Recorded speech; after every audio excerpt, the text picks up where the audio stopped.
for joining us on She Reflects. Today, we will be talking about safety and what do we as women do to keep ourselves safe. We know that statistically, women are the most targeted, attacked, or assaulted. And so we just want to know, what do we have to do to keep ourselves safe in this society? Great topic. As I was doing my research on what ways can we specifically keep ourselves safe, self-defense came to mind. And we should really take advantage as women to protect ourselves. Yes. Even as believers, we can be Right. strong mentally and spiritually, but we can also be strong physically. All right. Okay? There we go. Yes. Just had to Come put on. it out there, And so I went on to healthline.com and found 8 self-defense moves every woman should know. So just going to share 2 with you to, kind of keep it short and sweet. And what I found was you can focus on the vulnerable areas. And these areas are such as eyes, nose, throat, and groin. Okay? So those are like very sensitive areas, and it can put a man or whoever down. Okay? The next is the hammer strike. I never heard of this. Have you ladies heard of this before? Okay, well, let's cover it. So using your car keys is one of the easiest ways to defend yourself. It's better than using your hands because you can break a fingernail and you can also injure your hand. So that's the hammer strike. Anything else, ladies? Yes. Mace. Yes. Yeah. Carry Mace. Mace, definitely. Knives. Legally in California, it cannot be anything past your palm. So you can't really technically have a Godfather knife, but you can have a knife that is as big as your palm in your pocket, in your purse. You can put a bat in your car.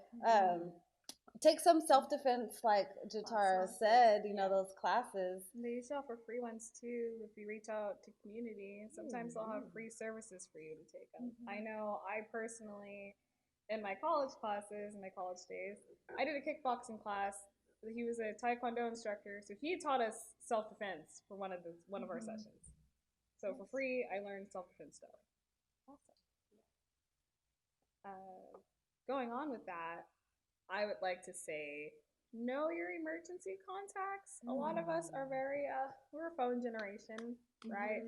21st century technology has taken over. Hey Google, call the fire department. What's gonna happen when the person attacking me takes my phone and throws it behind me?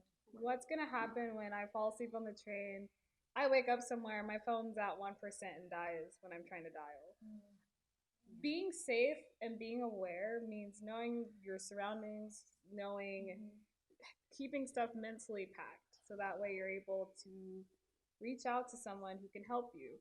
I memorize quite a few numbers because I have quite a few people I know I can contact, but even just 1 or 2 emergency numbers memorized, so that way you're able to call someone in your need.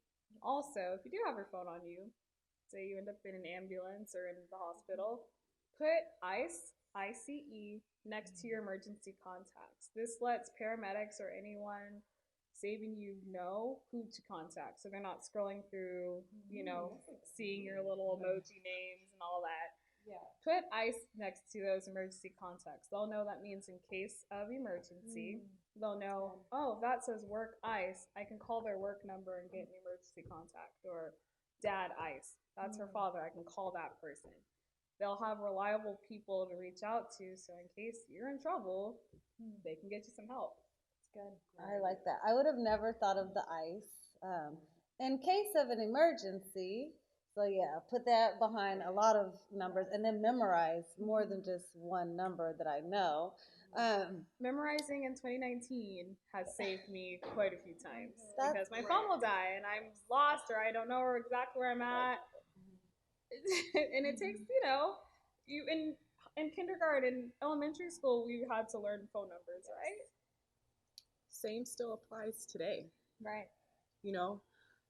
Like the ladies have mentioned, memorizing numbers and addresses and just really knowing your surrounding areas really strengthens your memory and makes the process of your safety so much easier.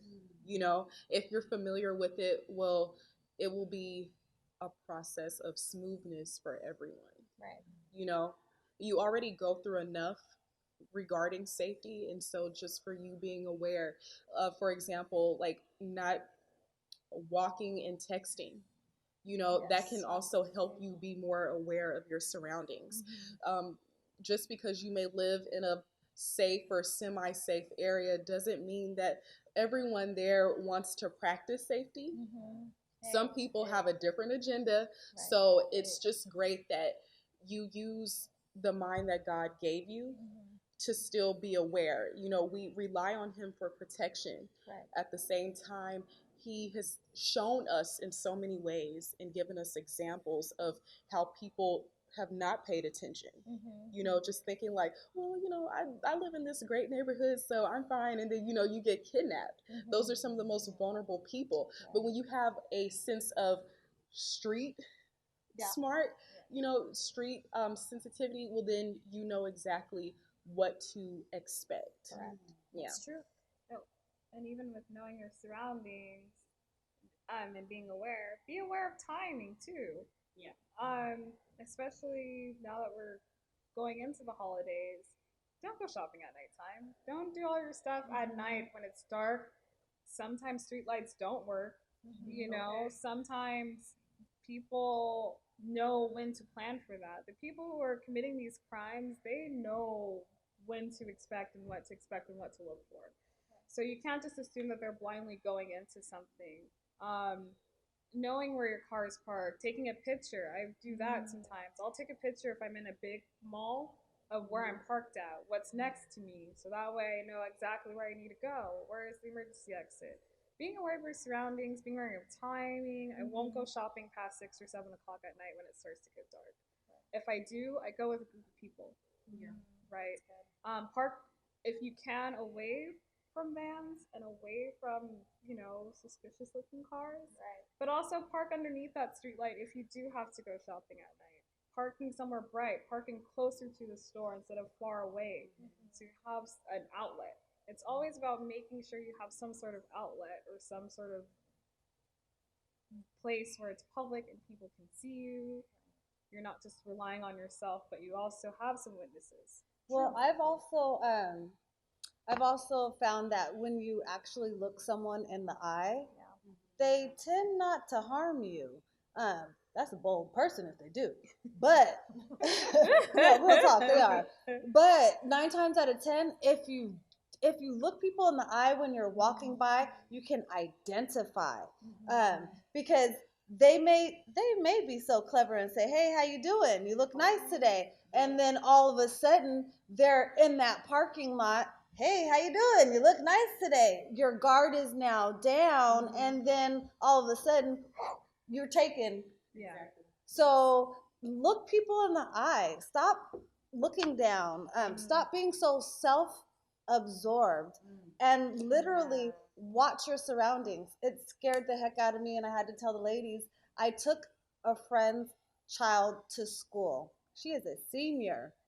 This girl did not know how to get to her school. I'm pretty sure she's gone there all 4 years. And it scared me because she's going to be a young woman out in the world. And my God, if I don't have this conversation with her, am I the one to blame? So just literally be aware of your surroundings to keep yourself safe. For sure. Thank you so much, ladies. These are all some wonderful tips because as the holidays are approaching and as we discussed, women are most targeted and assaulted. And so we just want to be mindful of that. We want to make sure that we are taking self-defense classes or knowing self-defense moves, knowing the hammer strike, putting your keys in between your hands when you walk to the car, even if you're at night, knowing where you're parked at, parking under a light if it's at nighttime, having ice on your phone, having phone numbers memorized, knowing your surroundings, knowing direction. Don't be stupid. I know a lot of times we are kind of just ignorant to being like, oh no, we're safe. But no, we need to be aware of these things. If you live alone, if you're a woman who does live alone, do you sleep with your keys? And the reason why that is because you can always press the panic button as an alarm system if you don't have one at your house, because then that is obviously loud and neighbors can hear you. If you have a taser, those things cost $30 on Amazon. Do you have that with your home? Ty, you said having a knife. Do you carry a pocket knife with you? Just being mindful and intentional about knowing that when you do walk to your car, are you being careful of, is there a van there? Are you going to go to a different, go into your car from a different door? And we don't want to miss that, because yes, we do trust in God, and yes, God is the one who protects us and keeps us safe. Yes, absolutely. But he's also given us discernment. Yeah. He's given us physical strength, not only mentally, but spiritually, but also like we can use our physical strength. We can use our mental clarity to memorize numbers. And so we don't want to miss those opportunities to protect ourselves, because God has given us what we need to go through this life. And so we just want to thank you for tuning in on She Reflects. Do you have any safety tips that you do to keep yourself safe out on the streets? Also, we want you to be careful as the holidays are approaching. And so just be careful when you go out and shopping, or if you're going at night, or if you're not going with a group of friends. So just be aware of your surroundings. Thank you for watching She Reflects, a Christian woman's perspective. Don't forget to subscribe here to watch the latest on the show, and be sure to check out our other episodes.